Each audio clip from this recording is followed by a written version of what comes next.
Good evening and a warm welcome to Big Budget Business, where we highlight prolific individuals who are making strides in their respective fields. Today we're speaking to the head of wholesale clients at Stanbic Bank Botswana, Mr. Shep Aisam. Mr. Shep Aisam, welcome to Big Budget Business. Thank you, Big Budget. Thank you for having me. It's a pleasure having you. Good evening to your listeners as well. Oh, thank you so much. Let's start with a backstory. Please tell us about Mr. Shep Aisam, as well as your career in the banking industry. Sure. Thank you. So I'm currently heading up wholesale clients. So for the market, it would probably be what you remember as the old corporate investment banking. Okay. I've been banking for about 18, it's closer to 20 years now, actually. So I think it shows the age. And in this role, I think what has been quite interesting is working for an African group, Standard Bank Group, where in the role itself and what I do is really about creating synergies and collaboration and bringing best practice, to this market and our customers, sort of on the continent. I'm also working with a really talented team of individuals, supported by a group, and we're present in more than 20 markets on the African continent. So that really is a little bit about me professionally. Thank you, Big Budget. Wow, thank you very much for that introduction.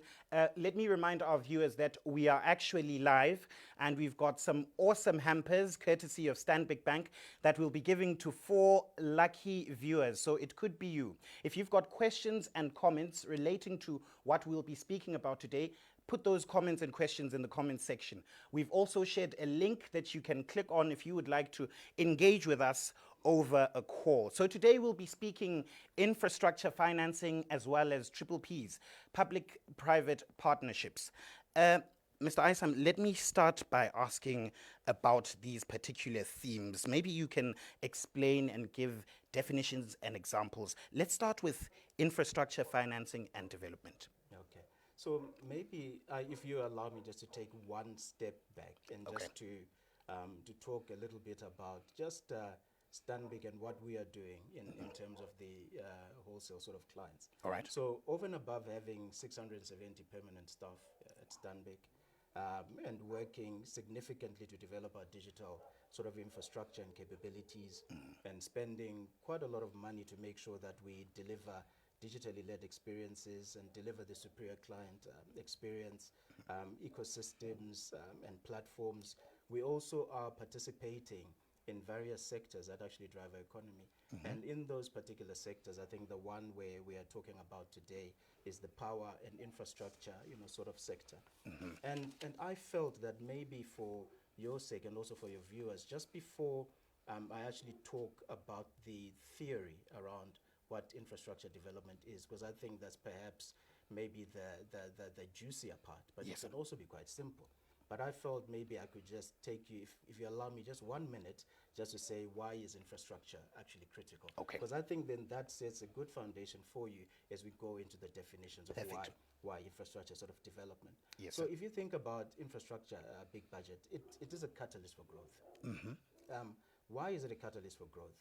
If you think about Botswana as a market, it's contributed close to 1 to 2% additional GDP ever since we actually started developing our infrastructure, sort of in 1966 and a little bit beyond that. If you think as well about integration, we're a landlocked country, Yes. Big Budget. Certainly. So because of that, as a consequence, we need to have routes to market, we need to be able to evacuate our coal, our minerals, our diamonds and so forth, and also get produce into the market so that we can eat, so that we can do many different things. So we need infrastructure is necessary for that sort of integration. And I think we also have that multiplier effect that comes from infrastructure, where you start thinking that the Chinese said, let's build a railway and people will come. But I think in our instance, we start thinking about how Air Botswana brings tourists into Botswana. We start thinking about how Botswana Railways brings and takes out various produce, and so forth. So infrastructure then becomes so critical. So infrastructure today, I think, will narrow it down to roads, will narrow it down to railways, water infrastructure, sanitation, ICT, the internet, that sort of a component of infrastructure, as well as energy generation and transmission. So I think that's where we will narrow our conversation to All right. today in terms of what infrastructure is about. So if you think about the infrastructure development component, I think here we're talking about how do you actually make infrastructure come alive. Okay. So All right. here we're talking about the financing and broad financing backdrops of how to bring a railway line into fruition, how to bring a water pipeline into fruition and so forth. And I think that's really what we'll be talking about today in terms of what infrastructure sort of development is about, and talking about it from the backdrop of what are the risks that we're going to be that you foresee. Talking about it from how do you credit enhance your solutions from a from a banking and risk perspective. Also talking about accountability, which sort of partners we partner with and we would like to partner with in this market to make all of these things possible. And I guess what would be necessary if for the viewers is what sort of pitfalls, what sort of challenges do we face, or do we foresee that we could face, and work towards that, so that together we can bring that infrastructure development piece alive. Absolutely. No, thank you very much for that rather comprehensive introduction. So here when we talk infrastructure financing and development, it's basically seeing how we get these things that enable economic growth, your railways, your different aspects, your buildings. You did mention energy also. Yes. Wonderful. So thank you very much for that introduction. So in terms of the bank's role there, how exactly do you undertake this infrastructure development role? Yeah. So thank you for the question, BigBudget. So from our perspective, we are looking at infrastructure development, and today I want to zone into triple Ps, but I'll just touch from the top and then maybe bring it a little bit in. Yes, sir. So it really is about a shared value concept. I mean, and what do I mean by shared value? It's about delivering sustainable infrastructure development. And for Stanbic, what we would like to do is we would like to make sure that we connect the domestic as well as the international capital markets to facilitate bankability of these projects. Yes, sir. We also feel that we come with a huge amount of international case studies, best practice from having done successful PPPs across the continent, and we also know what to avoid. And I think when we are at the early stages of developing triple Ps as a method of financing, we start to think about what have other markets, other countries learned, which we would like also to bring into the context and literally work from there. So it's not a challenge Stanbic can solve on its own. Absolutely. Without a doubt. And I don't want it to come across as that. I think it's really coming across and saying, how can we be more collaborative? How can we bring ways of working together in this particular thing, and bring the providers of the international capital that I spoke about, providers of equity capital into the conversation, and certainly other providers of different types of capital, not only financial capital, like legal, like insurance and so forth, to make all of these things sort of possible. Absolutely. Thank you very much for that. Ladies and gentlemen, we are speaking to Mr. Shep Aisam, the head of wholesale clients at Stanbic Bank Botswana, and he's been taking us through the infrastructure financing aspect that the bank plays in. And you did mention that it's a multi-party aspect. Yes. There are a lot of different stakeholders that you work together with as the bank. Yes. Absolutely. Would you like me, maybe on that point, just so that we have the conversation, sort Yes. of BigBudget, is, we just had a workshop webinar last week, and we managed to get quite a lot of parties to come into that specific room. But I think if I mention Standard Bank Group, the support we get, if I mention African Development Bank, Okay. and as how they come in, so they are part and parcel of the solutions in terms of providing international, sort of capital. We also managed to get the Triple P office, PPADB, Minister of Finance and Economic Development, and so forth. And yes, we were missing a couple of other people, like insurance companies and equity firms and all of that. But I think it's a broader context of how to solve the problem. Absolutely. Sorry to interrupt you there. I think we have a caller on the line. Hello, caller. Hello, caller. Good evening.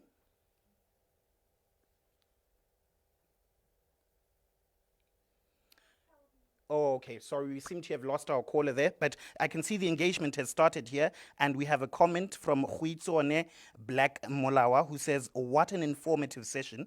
And for being our first commenter Mr. Huitsone Black Mulawa, you have won yourself an awesome Stanbic Bank hamper. Thank you so much for that engagement.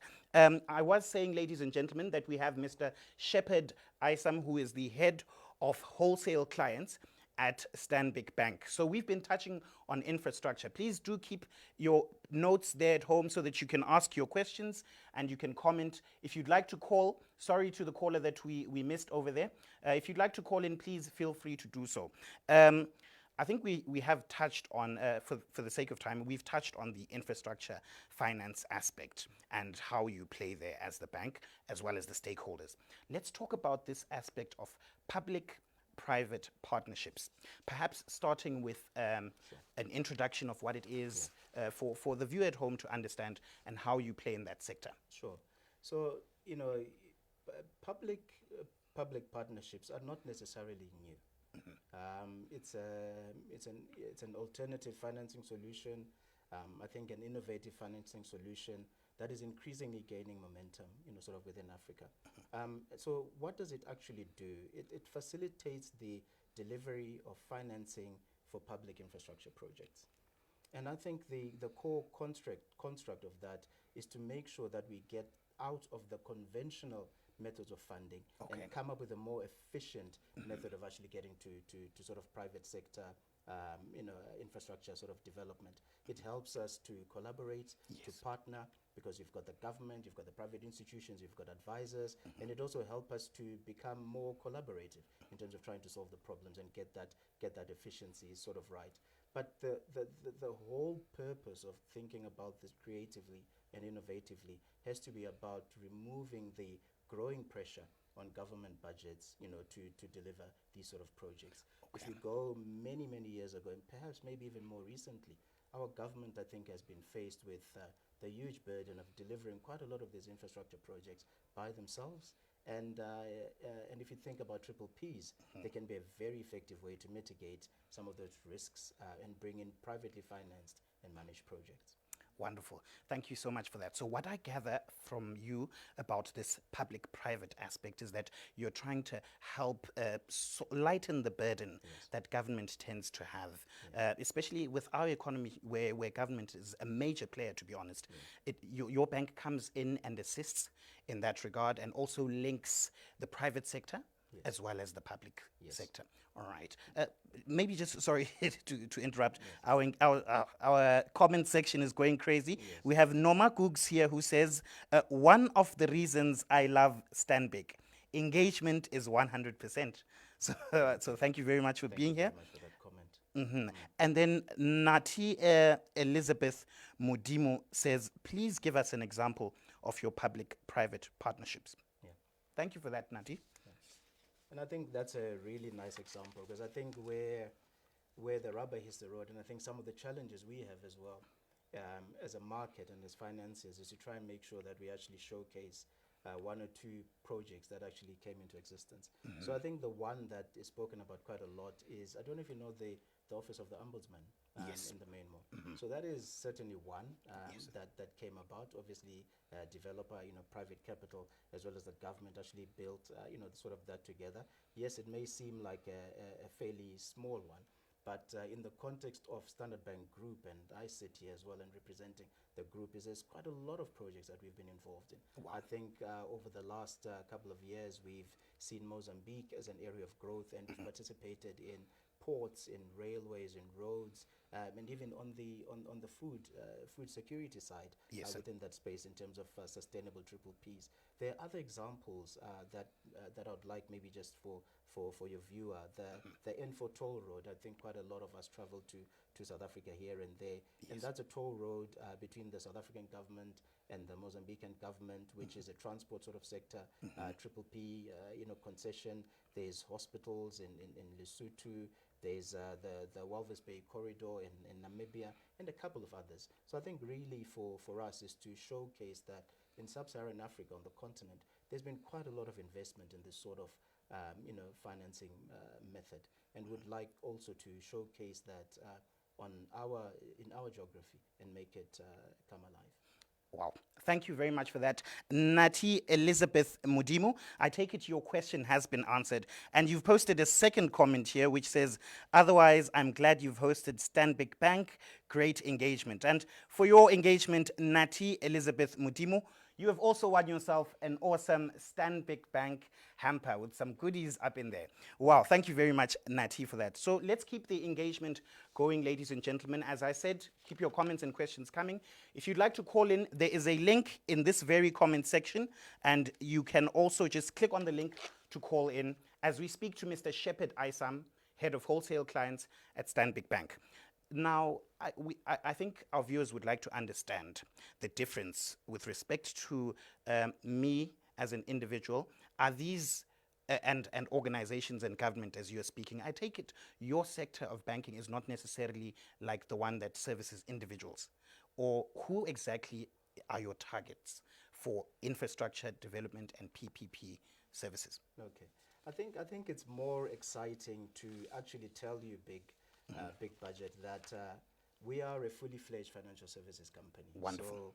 So, being a fully fledged financial services company operating in more than 20 markets now, is we are banking across the consumer and high net worth segment, the business and commercial segment, as well as the wholesale sort of segment. So we bank across, and obviously, whilst we're trying to do that, is to make sure that we're delivering a holistic experience across all of these sort of customer segments, and making sure that the customer feels one sort of Stanbic Bank or one Stanbic Bank. So yes, you are right that it may be a bit far removed if I think about big budget coming and saying, I want to build a road or a dam or a bridge or things like that. Yes. But let's think about how infrastructure development then benefits an economy or an ecosystem when that infrastructure actually has been put in place. So that dam or that road or that railway then stops being about the company that actually maybe constructed it, or the individual that came with that idea, but it then actually starts becoming about dreams that have been made possible, an economy that has been opened up, and also solutions that have been provided to really improve the GDP of that particular, of our country, or of that particular village or city or town within our country. So I think we're talking real big picture stuff here, big budget. And I think how the individuals can connect to the story is to say we need infrastructure so that we can live better lives. Absolutely. As Botswana. We need infrastructure so that we can have electricity. We need infrastructure, to enable us to have that road that passes through my home, Exactly. to go to the kettle post or whatever the case may be. I think that's really the nuts and bolts of this particular story. Well, thank you very much for that. So my understanding here is that these services have a far-reaching impact in terms of societal betterment.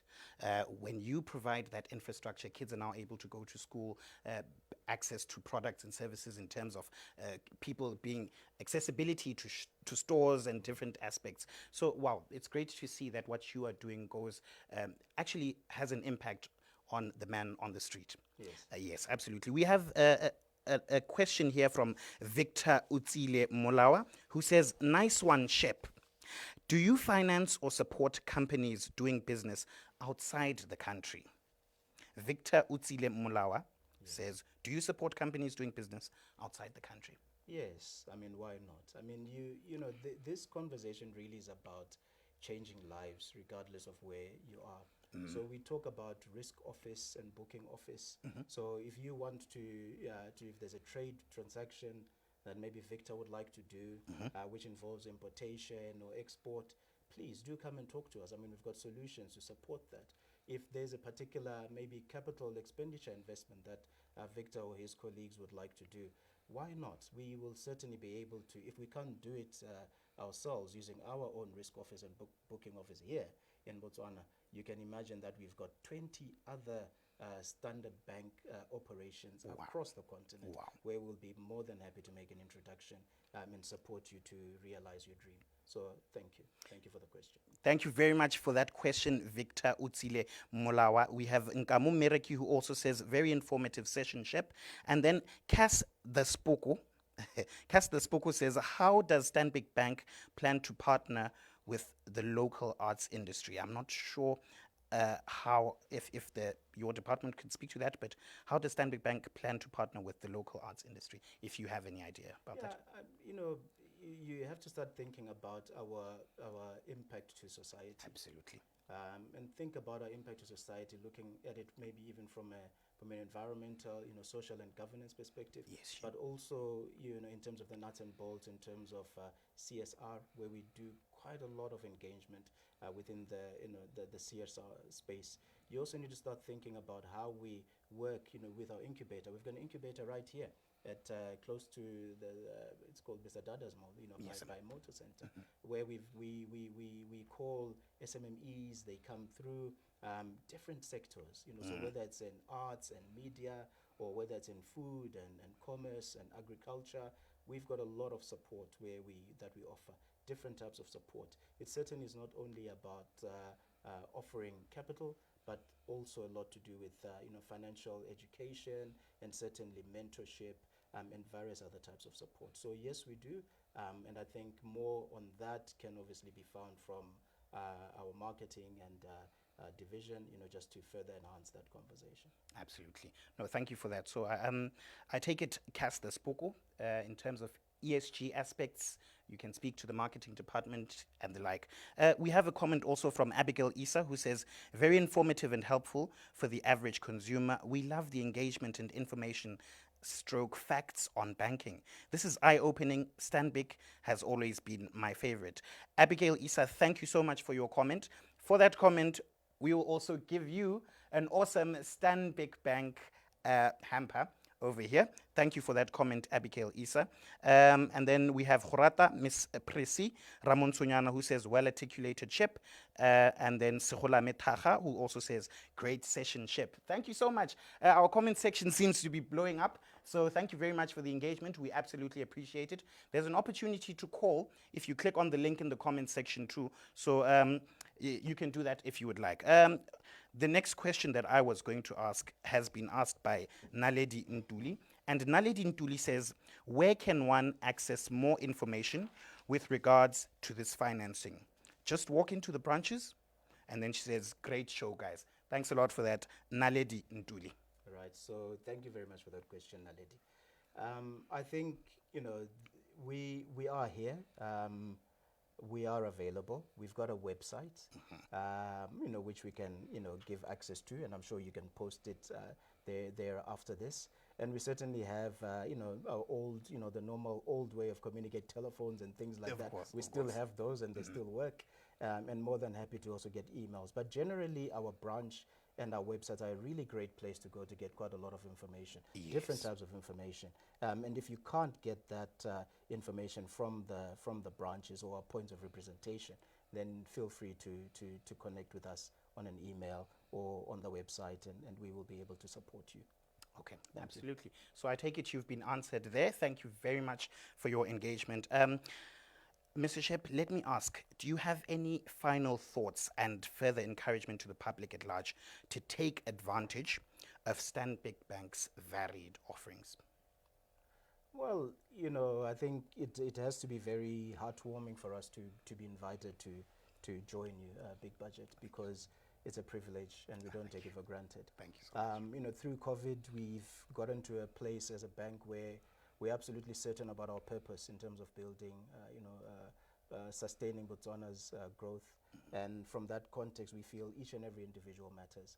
So, of course, we would like, individuals, SMMEs, businesses and corporates to consider us, because we certainly are in a very good space to be able to support. Other than that, I think this topic around infrastructure and infrastructure development is very, very close to our heart. We feel that there's a lot more we could share. And I do believe that even though we've gotten a moment to come today to discuss these, there's still a lot more that we'd like to talk about. Absolutely. So perhaps maybe we get round two. Oh, yes, perhaps certainly. maybe we share in other platforms. But just grateful to the public for supporting Stanbic. Wonderful. And once again, let me just ask you to reiterate where your services can be attained. You said from the branches and the like. Yeah, we currently really wanting to serve. Through COVID, we've learned a lot, and points of representation are important, but it is also important to have well-functional, stable digital platforms. Yes. So we have spent significant amounts of capital to make sure that our platforms are stable. Yes, it's not perfect. We have to be honest, but we're working hard to make sure that those are perfect. So we are on Facebook, we are on Instagram, we have a website. You can connect with us at the branches, and like we said, we've got email addresses, and I'm sure you know quite a lot of Stanbic people as well that work. I think our culture is that of an empathetic culture. So, excuse me, we should be able to direct any individual to the right person, because we are a family at Stanbic. Wonderful. And because you preempted my question, Naledi Ntuli, when you asked about getting access to more information, you are our last lucky winner for today, and we will be giving you an awesome Stanbic Bank hamper. Thank you, Naledi Ntuli. So at this point, Mr. Aisam, let me thank you so much for a very brief, due to time, but informative session. Thank you very much. We appreciate you and Stanbic Bank for being here. It is an honor. We're really grateful. Thank you, BigBudget, and all the best. Thank you so much. Ladies and gentlemen, that was Mr. Shep Aisam, Head of Wholesale Clients at Stanbic Bank. Don't touch that dial. Before you go anywhere, we'll go for a quick 2-minute break, and we will be back with our 2-minute tip.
Before I get into the 2-minute tip, let me congratulate once again last week's winners who won themselves some awesome BK Proctor hats, and congratulate also today's viewers who've won themselves some awesome Stanbic Bank hampers. Towards the end of every show, ladies and gentlemen, we give you what we call a 2-minute tip to help you navigate whatever business challenges or corporate or career challenges that you might be facing. And today we'll be speaking about the essential functions of management. Now, as we run our businesses and try to get them to grow sustainably, we'll get to a point where we need to understand the functions of management. So today we'll give you 4 broad functions that are essential for management. Number 1, planning. Planning is basically where you determine or take courses of action that are necessary for the success of your business. Number 2, organizing. Here we're simply talking about you coordinating whatever resources that you have and using them wisely for the success of your business. Number 3, leadership. Leading is an important function of management because it entails you motivating and managing the individuals that are working within your business. And lastly, controlling. The control aspect basically entails constant monitoring and evaluation of your progress as a business. So once again, the 4 essential functions of management: planning, organizing, leading, and of course, controlling. Ladies and gentlemen, it's been a wonderful show. As always, it's been a pleasure being on your screens. From me, BigBudget, and the team that makes it happen, Black Network, Moana Pictures, it's good night and God bless. And never forget that you were born for so much more.